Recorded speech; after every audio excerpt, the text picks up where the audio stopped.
فرض کیجئے آپ چائے کا کپ ہاتھ میں لیے کھڑے ہیں اور کوئی آپ کو دھکا دے دیتا ہے تو کیا ہوتا ہے؟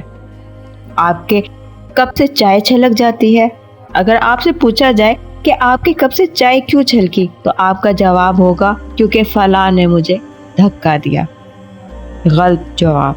درست جواب یہ ہے کہ آپ کے کپ میں چائے تھی اسی لیے چھلکی۔ آپ کے کپ سے وہی چھلکے گا جو اس میں ہے۔